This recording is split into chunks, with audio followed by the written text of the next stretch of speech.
Video शुरू करने से पहले मैं आपको बता दूं कि अगर आप थंबनेल देखकर सिर्फ इसलिए वीडियो देख रहे हैं कि इस वीडियो में मैं प्रेमानंद को एक्सपोज करूंगा या यहाँ आपको प्रेमानंद की तारीफें या उनका गुणगान देखने को मिलेगा, यानी या तो आप सो कॉल्ड रेशनल व्यक्ति है जो अपने ही बिलीव को अल्टीमेट ट्रूथ मानता है, या आप इन जैसे तमाम बाबाओं के कट्टर भक्त हैं, तो ये वीडियो आगे मत देखिए और यही छोड़कर चले जाइए, क्योंकि मुझे आप जैसे भक्त और किसी भी तरह के कट्टर लोग नहीं चाहिए। और जो व्यक्ति खुद को रेशनल, मॉडर्न और तार्किक मानता है, जो इन बाबाओं की सिर्फ बुराइयां देखता है, इनकी अच्छी साइड नहीं देख पाता, तो आप जैसे भी सो कॉल्ड रेशनल व्यक्ति हमें नहीं चाहिए। तो आप भी कंफर्टेबली ये वीडियो छोड़कर जा सकते हैं। ये वीडियो सिर्फ वो लोग देखे जो किसी भी विचारधारा के कट्टर भक्त नहीं है, जो हमेशा नई चीजें सीखना चाहते हैं और अपने बिलीव को हमेशा गलत साबित करने को तैयार रहे। क्योंकि इस वीडियो में हम प्रेमानंद की अच्छी बातों को भी जानेंगे और उनकी लाइफ से जुड़ी कंट्रोवर्सीज पर भी खुलकर बात करेंगे, क्योंकि मेरा और इस चैनल का उद्देश्य है कि आप लोगों को बेहतर नागरिक बनाया जा सके, जो अपने लिए सोच सके, ना कि भक्त और किसी भी तरह का कट्टर व्यक्ति। इसलिए मैं हमेशा इस चैनल पर कहता हूँ कि हर व्यक्ति से अच्छी चीजें सीखिए, फिर वो चाहे किसी भी जाति, धर्म या देश से हो, और उनकी अच्छी बातों को अपने रेगुलर लाइफ में अप्लाई करो और उनकी बातें जो आपको अच्छी नहीं लगती उसे पोलाइटली छोड़ दो।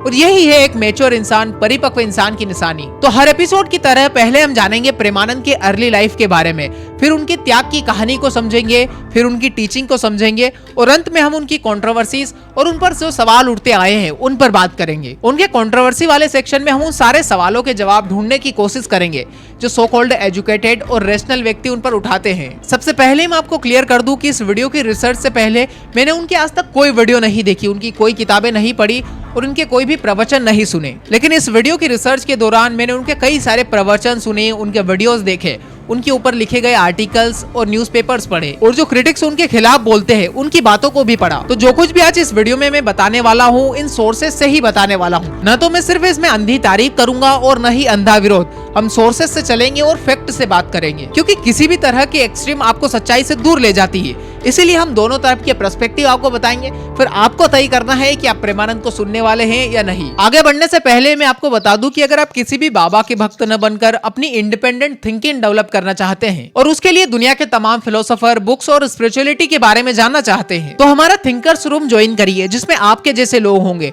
जो क्रिटिकली सोचते हैं, फिलोसफी, साइकोलॉजी और हिस्ट्री जैसे तमाम विषयों में इंटरेस्ट रखते हैं, अच्छी बुक्स और अच्छा कंटेंट देखना चाहते हैं और हेल्दी डिस्कशन करना चाहते हैं, तो आप भी इस हमारी नई कम्युनिटी से जुड़ सकते हैं, जिसका फॉर्म मैंने डिस्क्रिप्शन में दिया है। अब हम बात करते हैं प्रेमानंद के अर्ली लाइफ के बारे में। उनका जन्म उत्तर प्रदेश के कानपुर शहर में पढ़े लिखे और रेस्पेक्टेबल परिवार में हुआ था। रिनाउंसिएशन यानी त्याग से पहले उनका असली नाम क्या था, यह बात आज तक उनके आश्रम की तरफ से कभी फॉर्मली डिस्क्लोज नहीं हुई और उनका परिवार भी मीडिया की लाइमलाइट से हमेशा दूर रहा।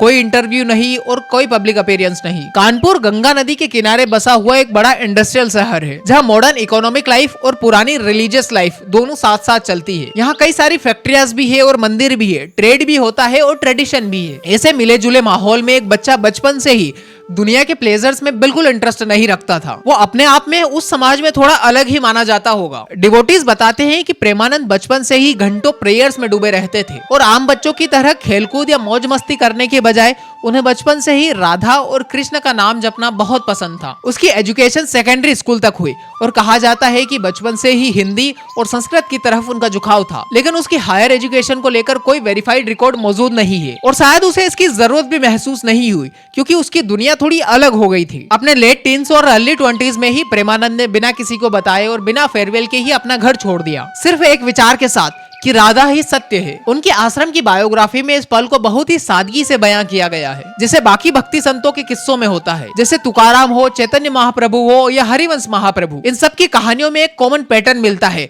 घर छोड़ना, परिवार छोड़ना और भगवान की खोज में निकलना। फर्क सिर्फ इतना है कि इनमें से कई संत बाद में किसी न किसी तरह से पब्लिक लाइफ में आ गए, जबकि प्रेमानंद का त्याग शुरुआत से अभी तक परमानेंट रहा। उन्होंने पीछे मुड़कर नहीं देखा। घर छोड़कर वो वाराणसी पहुंचे, जो सदियों से तपस्वी जीवन और मोक्ष की तलाश के लिए जाना जाता है। वाराणसी में उन्हें गुमनामी भी मिली और रिच मोनास्टिक इंफ्रास्ट्रक्चर भी, जहाँ एक अकेला साधक बिना किसी की नजर में आए स्पिरिचुअल सपोर्ट पा सकता था, जहाँ उन्होंने भिक्षा पर अपना गुजारा किया, लंबे समय तक मौन रहे और ब्रह्मचर्य का पालन किया। वाराणसी हमेशा से एक ऐसा शहर रहा है जहाँ एक्सट्रीम डिवोशन और फिलोसोफिकल इंक्वायरी साथ साथ चलती आई है। घाटों की भीड़, मंदिरों की घंटियां और साधु की मंडलियां, ये सब मिलकर त्याग की एक तरह की एक लिविंग एजुकेशन देते हैं। यही वो दौर था जब उनकी मुलाकात राधा वल्लभ संप्रदाय के संतों से हुई, जिनमें श्रीहित मोहित मराल गोस्वामी और श्रीहित गोरांशी शरण महाराज भी शामिल है। इन्होंने ही प्रेमानंद की सच्ची लगन को पहचाना और उन्हें राधा नाम की दीक्षा दी। इस दीक्षा के बाद प्रेमानंद का पूरा जीवन राधा नाम की सेवा के लिए समर्पित हो गया। उन्होंने ब्रह्मचार्य, मौन, सादा शाकाहारी भोजन, उपवास, रसिक साहित्य का अध्ययन और रोजाना जप जैसे मोनास्टिक डिसिप्लिन्स को अपनाया। वाराणसी के इन सालों में वो अक्सर दिन में सिर्फ एक बार ही भोजन किया करते, खुली जमीन पर सोते थे और बिना जरूरत कोई बातचीत नहीं करते थे। कोई इंस्टीट्यूशन बैकिंग नहीं थी, कोई पेट्रोल नहीं था, सिर्फ आसपास के गाँवों और तीर्थ यात्रियों की भलमन चाहत जो सदियों से भारत के त्यागियों को सपोर्ट करती आई है। जो डिवोटीज बाद में वृंदावन में उनसे मिले, वो बताते हैं कि पहले वो बहुत ही दुबले पतले, शांत और रेडिएंट इंसान थे। स्पेक्टेकल नहीं बल्कि शांति उनकी उपस्थिति मात्र में झलकती थी और वो राधा नाम के अलावा किसी भी विषय पर मुश्किल से ही बोलते थे और जब वे बोलते भी थे तो बहुत छोटा और काव्यात्मक जवाब देते थे। फिर 1980 या 90s के आसपास, एग्जैक्ट डेट का कोई पक्का रिकॉर्ड नहीं है, इस समय प्रेमानंद वृंदावन आ गए। वृंदावन राधा वल्लभ परंपराओं के साधकों के लिए एक तरह से घर वापसी जैसा होता है, क्योंकि ऐसा माना जाता है कि यही वो जगह है जहाँ पर राधा और कृष्ण की लीला हुई थी। शुरुआत में प्रेमानंद भांडीर वन के पास अकेले रहते थे, जो ब्रज के 12 वनों में से एक है और जिसे राधा और कृष्ण की दिव्य विवाह की जगह भी माना जाता है। धीरे धीरे यही छोटा सा एक निवास बना, जो आगे चलकर श्रीहित राधा केलीकुंज आश्रम के रूप में विकसित हुआ, जो आज उनके परिक्रमा मार्ग पर स्थित है। शुरुआत में वो पब्लिसिटी या किसी भी तरह के इंस्टीट्यूशनल ऑर्गेनाइजेशन से पूरी तरह दूर रहे। कोई प्रिंटेड पैम्पलेट नहीं थे और कोई मीडिया स्ट्रेटेजी नहीं थी। आश्रम धीरे धीरे ऑर्गेनिकली ही बढ़ा, जैसे जैसे भक्त उनके सत्संग, सेवा और अध्ययन के लिए इकट्ठा हुए। 90s के आखिर में उनका पहला पब्लिक प्रवचन छोटी सी ऑडियंस के साथ हुआ, जहां वो बिल्कुल धीरे धीरे बोलते थे और अक्सर लंबे पोज लेते थे। आज उनका आश्रम करीब 70 स्थायी निवासियों का घर है, जिसमें ब्रह्मचारी, गृहस्थ और विधवाएं शामिल है, जो रोजाना बगीचे की देखभाल, प्रसाद बनाना और शाम के कीर्तन जैसे सेवाओं में अपना योगदान देते हैं। बाकी आधुनिक आश्रमों की तरह यहाँ कोई कमर्शियल स्ट्रोल नहीं है, कोई लाउड स्पीकर वाली एग्रेसिव सोलिसिएशन भी नहीं, बल्कि सुबह की मंगल आरती, राधा नाम का मांगलिक जप, दोपहर में भक्ति रस सुधा का पाठ और दोपहर बाद लंबे मौन का अंतराल, और यही एक साधारण ब्रज लाइफस्टाइल की रिदम यहाँ चलती है। अब हम बात करते हैं उनकी टीचिंग की, और उनकी टीचिंग की बात करने के लिए पहले हम राधा वल्लभ संप्रदाय को समझना बहुत जरूरी है। यह संप्रदाय 16वीं सदी में ही हरिवंश महाप्रभु ने वृंदावन में शुरू किया था, और यह बाकी उन वैष्णव ट्रेडिशन से अलग है जो राधा और कृष्ण की जॉइंट पूजा करते हैं। इस परंपरा में राधा को सुप्रीम माना जाता है, कृष्ण को उनका सेवक या प्रिय बताया जाता है। राधा वल्लभ का मतलब ही यही होता है कि राधा के प्रिय, और यह एक तरह का थियोलॉजिकल इन्वर्जन है, जहाँ फेमिनिन डिविनिटी को सेकेंडरी नहीं बल्कि केंद्र में रखा जाता है। हरिवंश महाप्रभु का मानना था कि प्रेम ही साधन है और प्रेम ही लक्ष्य भी, और परमात्मा को पाने के लिए किसी रिचुअल या शास्त्रीय अध्ययन की जरूरत नहीं है, बल्कि निस्वार्थ प्रेम के डायरेक्ट एक्सपीरियंस की जरूरत है। उनका मुख्य ग्रंथ राधा सुधानिधि ब्रज भाषा में लिखा गया एक काव्य है, जिसमें पूरी मेटाफिजिक्स कविता के जरिए बताई गई है। प्रेमानंद की टीचिंग का केंद्र भी यही एक बात है कि प्रेम ही परम सत्य है। वो अक्सर कहते हैं कि प्रेम कोई भावना नहीं है, बल्कि प्रेम तो हमारा असली स्वरूप है। वो हमेशा टेक्निकल संस्कृत का इस्तेमाल बहुत कम करते हैं, जैसे अद्वैत या विशिष्टाद्वैत जैसे शब्दों में उलझने की बजाय वो सीधी हिंदी में या ब्रज में बात करते हैं। उनका कहना है कि राधा चेतना का सोर्स है और कृष्ण उनकी ब्लीस का रिफ्लेक्शन, यानी सृष्टि खुद राधा के अपने आप को देखने की चाहत का ही विस्तार है। वो अक्सर कहते हैं कि राधा ही सत्य है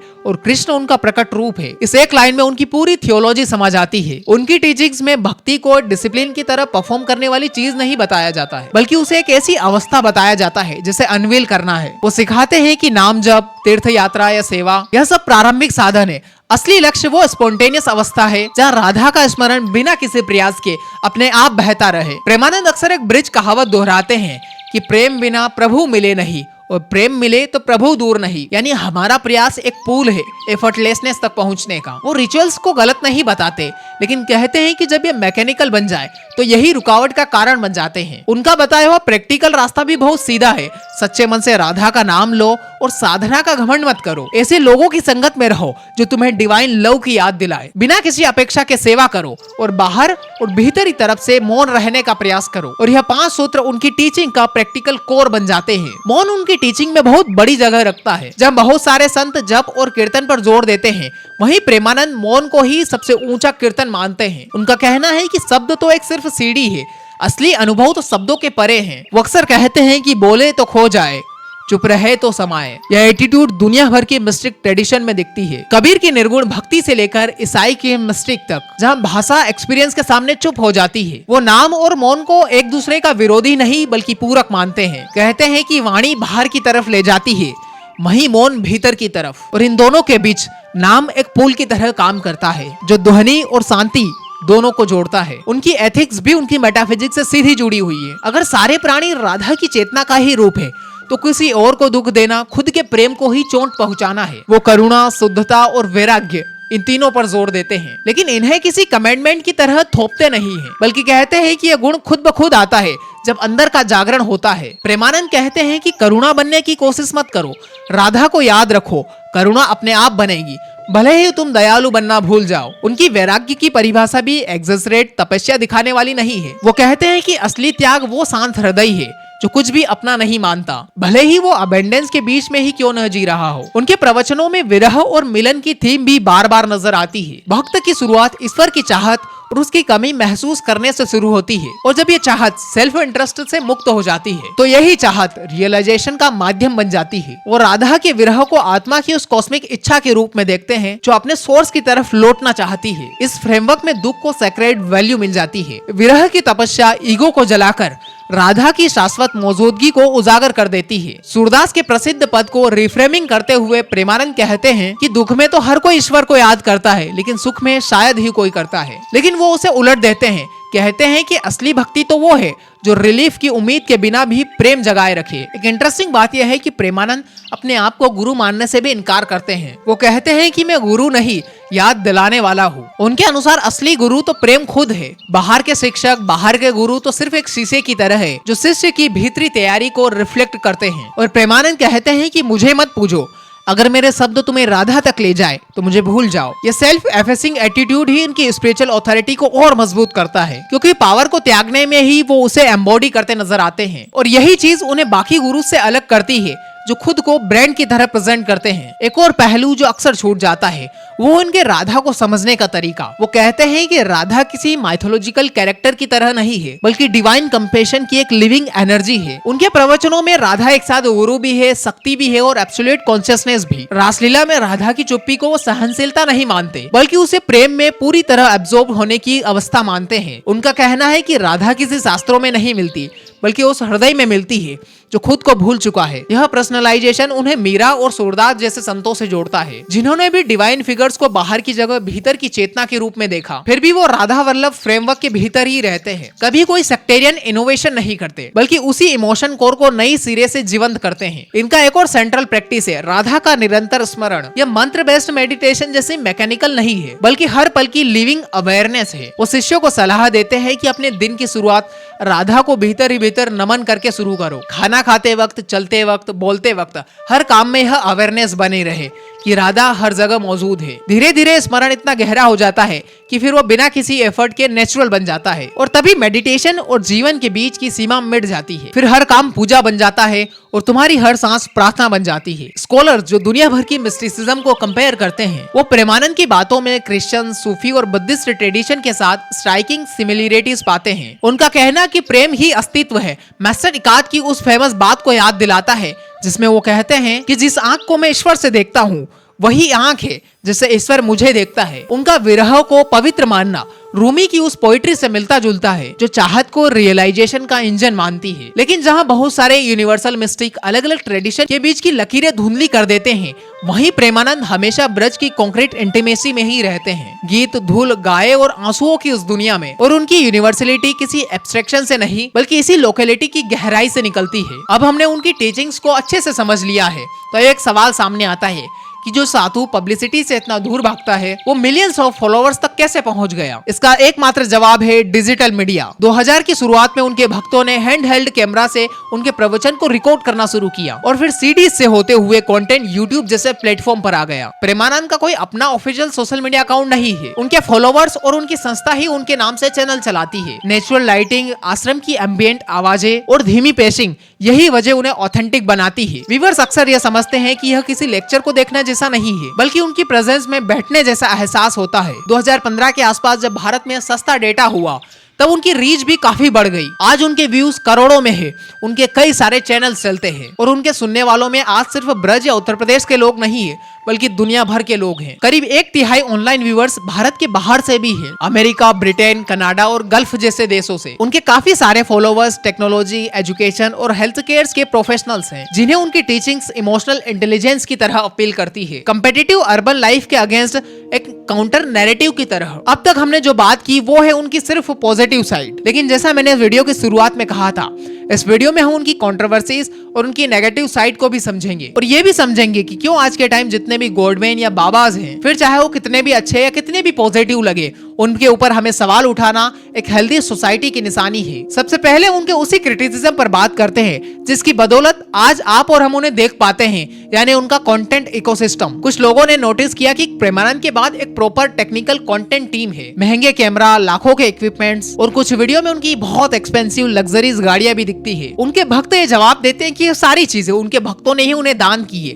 प्रेमानंद का कुछ नहीं है। लेकिन यह तो वही एक्सक्यूज है जो बाकी बाबा जो रिलीजन इंस्टीट्यूशंस देते हैं, डोनेशन का नाम लेकर ट्रांसपेरेंसी की जिम्मेदारी से बच जाते हैं। और यह वही तरीका है जो कई लोग टैक्स बचाने के लिए भी अप्लाई करते हैं। अब किसी साधु के इर्द गिर्द इतना बड़ा प्रोडक्शन सेटअप दिखता है तो सवाल उठाना तो वाजिब है, और हमें किसी भी बाबाज या किसी भी इंस्टीट्यूशन पर सवाल उठाने से कभी नहीं डरना चाहिए। दूसरा क्रिटिसिज्म है उनके कंट्रोवर्शियल गॉडमैन के खिलाफ हमेशा चुप रहना। एक डिस्कोर्स में यह बात सामने आई कि उन्होंने रेपिस्ट आसाराम को लेकर एक कमेंट किया था, जिसमें उन्होंने कहा था, जिसके वीडियो एविडेंस भी मौजूद है, कि आसाराम मेरे राम है, फिर वो चाहे अंदर खेले या बाहर खेले, और हमें यह भावना रखनी चाहिए कि वो हमारे ठाकुर हैं। अब आसाराम खुद एक कन्विक्टेड रेपिस्ट हैं और आज के टाइम उस दुष्ट के सत्संग फिर से होने लगे हैं, और ऐसे में किसी भी रेस्पेक्टेड साधु जिसके लाखों फॉलोवर्स है, ऐसा स्टेटमेंट देना कई सारे लोगों को असहज करता है। बहुत से लोग ये मानते हैं कि भले ही ये बात स्पिरिचुअल सेंस में कही गई हो, सब में भगवान देखने के कॉन्सेप्ट से कही गई हो, फिर भी एक ऐसे समय में जब समाज में रिलीजियस फिगर की अकाउंटेबिलिटी को लेकर पहले से ही सवाल उठ रहे हैं, ऐसे में ऐसे स्टेटमेंट देना अनइंटेंशनली गलत संदेश देता है, और खासकर उन लोगों के लिए ऐसा स्टेटमेंट देना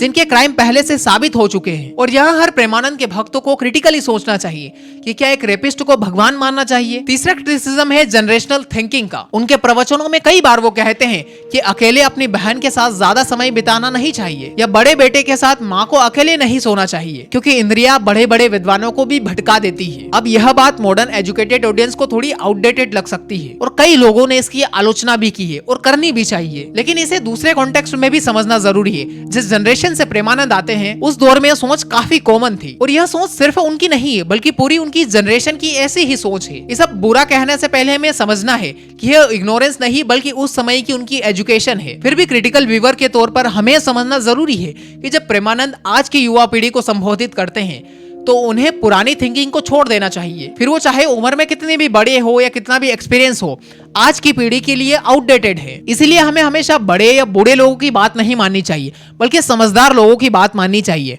और हर बार बूढ़े समझदार नहीं होते, कई बार वो रूढ़िवादी और पिछड़ी मानसिकता के भी होते हैं। चौथी कंट्रोवर्सी थोड़ी इनडायरेक्ट है लेकिन इंपॉर्टेंट है, और वो है भारत में चल रही गॉडमैन कल्चर से उनका जुड़ाव। जब भी कोई क्रिटिक्स रिलीजियस गुरुज की आलोचना करता है, चाहे फिर वो धीरेन्द्र शास्त्री हो, आसाराम हो या फिर दूसरे बाबा, तो अक्सर प्रेमानंद का नाम उसी बड़ी कैटेगरी में आता है, सिर्फ इसलिए क्योंकि वो इसी इकोसिस्टम का हिस्सा है। भगवान का नाम लेकर करोड़ों लोगों से डोनेशन इकट्ठा की जाती है, जहाँ लाखों लोग ब्लाइंड फेथ के चलते किसी एक इंसान को अल्टीमेट ट्रूथ मान बैठते हैं। फर्क सिर्फ इतना है कि प्रेमानंद जी इतनी नफरत नहीं फैलाते जितना धीरेन्द्र शास्त्री या आसाराम फैलाते हैं। राजनीति से दूर रहते हैं और किसी एक कम्युनिटी को टारगेट नहीं करते, इसलिए उन्हें बाकी कंट्रोवर्शियल गुरु की तुलना में काफी हद तक रेस्पेक्टफुल माना जाता है। लेकिन एक रैशनल व्यूअर के लिए जरूरी है कि वो सिर्फ उनकी टोन या उनकी सॉफ्टनेस देखकर किसी भी गॉडमैन को हमें इस तरह से अनक्रिटिकल आंखों से नहीं देख सकते, क्योंकि टोन अच्छा होना, सॉफ्टनेस होना या लाइटिंग अच्छी होना और बात अच्छी होना दोनों अलग अलग चीजें हैं। पांचवी बात है जो कई स्कॉलर्स उठाते हैं, वो है उनकी सिंप्लिसिटी नैरेटिव के इर्द गिर्द बनती हुई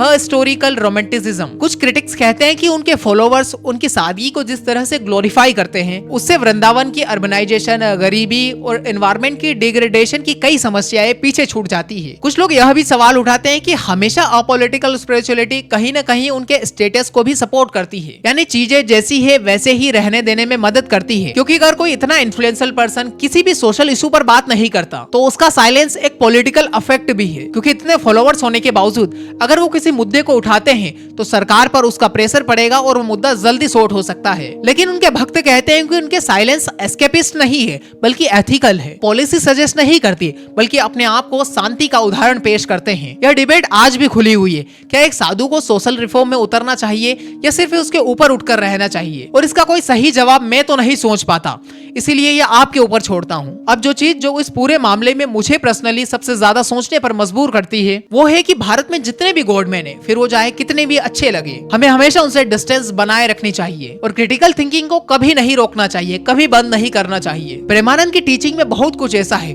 जो जेन्युइनली इंस्पायरिंग है और बहुत कुछ सीखने जैसा है। उनका प्रेम, सेवा, सादगी और मौन ऐसी कई सारी अच्छी चीजें हैं जो आज भी इस कम्पिटिटिव और डिस्ट्रैक्टेड दुनिया में हमें शांति की ओर ले जाती है। लेकिन इसका मतलब यह नहीं कि हम उनकी हर बात को बिना सवाल किए मान ले, फिर चाहे उनकी पुरानी जनरेशनल सोच हो या उनका कंटेंट इकोसिस्टम या उनके आसाराम को लेकर दिए गए बयान हो। ये सारे पॉइंट्स हैं जिन पर हमें एक मैच्योर नागरिक होने के तौर पर उन पर सवाल उठाना हमारा हक है और हमें वो कभी नहीं भूलना चाहिए। इसी से जुड़ी एक और बात है कि भारत में आज के समय रिलीजन्स एक बहुत बड़ा बिजनेस बन चुका है और ये बात सिर्फ प्रेमानंद पर लागू नहीं होती बल्कि इस पूरे इकोसिस्टम पर होती है। नए बाबा हर साल अपने कंटेंट इकोसिस्टम या अपनी लाइटिंग, अपनी शांत पैसिंग के साथ मार्केट में उतरते हैं और डिजिटल मीडिया के बाद यह गॉडमैन बनने का एक अप्लाइड फॉर्मूला बन चुका है। पर्सोना बिल्ड करना, इमोशनल स्पीचेस देना, हर प्रवचन में, हर वीडियो में कंटेंट हुक देना जिसे लोग चमत्कारी समझे, फिर होता है इनका डोनेशन के जरिए मोनेटाइजेशन शुरू और एक तरह का ब्रांड बन जाता है। अब यह जरूरी नहीं कि हर बाबा कॉन्शियसली यही फॉर्मूला फॉलो करते हो, लेकिन हमें देखना जरूरी है कि कहीं न कहीं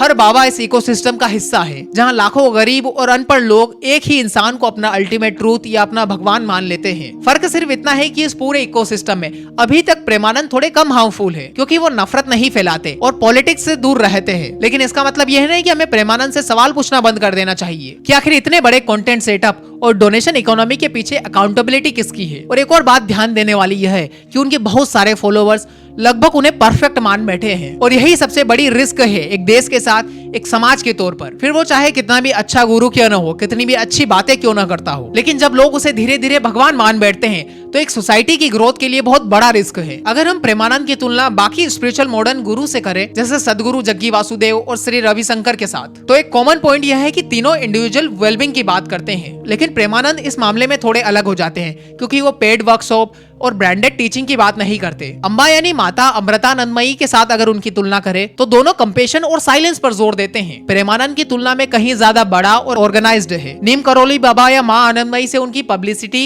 या सादगी मिलती जुलती है। सारे नॉन डॉक्टराइन करिश्मा के उदाहरण है। यहाँ सैंक्टिटी मिरेकल से नहीं बल्कि सेरेनिटी से एविडेंस होती है। अब हम बात करते हैं उनकी लेगेसी की। 2025 तक प्रेमानंद एक्टिव तो रहे लेकिन विड्रॉन ही रहे। उन्होंने सक्सेशन या इनहेरिटेंस को लेकर कभी खुलकर बात नहीं की बल्कि यह कहा कि प्रेम को किसी भी ट्रस्टी की जरूरत नहीं है। आज उनका आश्रम बिना किसी फॉर्मल हायरार्की के चल रहा है। डिसीजन में ट्रस्ट बोर्ड तो है लेकिन ज्यादातर फैमिली कॉन्शियस होते हैं। स्कॉलर्स इसे लो ब्यूरोक्रेटिक करिश्मा का उदाहरण मानते हैं, यानी ऑथोरिटी जो मोरल प्रेजेंस से चलती है, ना कि किसी फॉर्मल स्ट्रक्चर से। एक सोशियोलॉजिकल नजर से देखा जाए तो मैक्स वेबर की थ्योरी कहती है कि एक करिश्मेटिक ऑथोरिटी आमतौर पर संस्थागत हो जाती है। डिसाइपल्स फाउंडर्स के मैसेज को किसी फिक्स स्ट्रक्चर में बदल देते हैं। प्रेमानंद जी अभी तक इस पैटर्न को रजिस्ट करते हुए नजर आते हैं। उन्होंने कोई सक्सेसर नहीं बनाया, कोई फॉर्मल मेंबरशिप नहीं बताई और किसी भी तरह से कमर्शियल एक्सपेंशन को एंडोर्स नहीं किया। इसका एक फायदा यह है कि ओरिजिनल करिश्मा की स्पॉन्टेनिटी बनी रहती है। इतिहास में कबीर पंथ और नामानंदी जैसे संप्रदाय बताते हैं कि बाद में अक्सर फॉलोवर्स अक्सर एक मरणोत्तर इंस्टीट्यूशन बना देते हैं, भले ही उनके फाउंडर्स ने कभी इस इंस्टीट्यूशन को नहीं चाहा हो। अब अगर हम इन सारी बातों को जोड़कर देखें तो प्रेमानंद की कहानी हमें बताती है कि आज के एल्गोरिथम और कंज्यूमर स्पिरिचुअलिटी वाले दौर में भी बिना कंडीशन के प्रेम करने वाला सबसे पुराना ह्यूमन गेस्चर अभी भी ट्रांसफॉर्मेटिव है। लेकिन इसका मतलब ये बिल्कुल नहीं कि हम अपनी क्रिटिकल थिंकिंग को कहीं ताक पर रख दे। एक हेल्दी अप्रोच यही कि उनकी टीचिंग से जो अच्छी बातें हैं जैसे सादगी, करुणा, मौन, सेवा, उसे अपनी जिंदगी में उतारे, लेकिन साथ ही साथ उनके इर्द गिर्द बने हुए इकोसिस्टम को, चाहे फिर वो कंटेंट इकोसिस्टम हो या रेपिस्ट को लेकर उनके कहे गए बयान हो, उसे सवाल के दायरों में रखना जरूरी है। और यही सोच हमें एक अंधे भक्त बनने से बचाती है और साथ ही साथ कट्टर रेशनल होने से भी बचाती है जो अपने ही ट्रूथ को अल्टीमेट ट्रूथ मान लेता है और किसी भी बाबाज में या किसी भी व्यक्ति में अच्छाइयां नहीं देख पाता। अगर यह वीडियो आपको इन्फॉर्मेटिव लगा और प्रेमानंद को लेकर आपका एक नया पर्सपेक्टिव बना हो तो हमें कमेंट में जरूर बताइए। हमारा मकसद यही है, किसी को विलन या किसी को भगवान नहीं बनाना है, बल्कि हर व्यक्ति को, हर संस्था को, हर भगवान को रैशनली देखना है। और हम चाहते हैं कि आप इन्फॉर्म्ड और रैशनल व्यक्ति बने, ना कि किसी तरह के कोई कट्टर व्यक्ति। आप अपने फैसले खुद ले सके और किसी भी बात को बिना सोचे समझे मानने की बजाय उसे तर्क की कसौटी पर रखे। अगर आप ऐसे ही फिलोसफी, स्पिरिचुअलिटी और बुक्स का कंटेंट देखना चाहते हैं तो इस चैनल को सब्सक्राइब कर सकते हैं। अगर आप इसी तरह के टॉपिक्स को पढ़ना चाहते हैं तो हमारे न्यूज़लेटर को जरूर पढ़ सकते हैं। और अगर आप हमारी कम्युनिटी से जुड़ना चाहते हैं तो उसका फॉर्म भी डिस्क्रिप्शन में दिया है।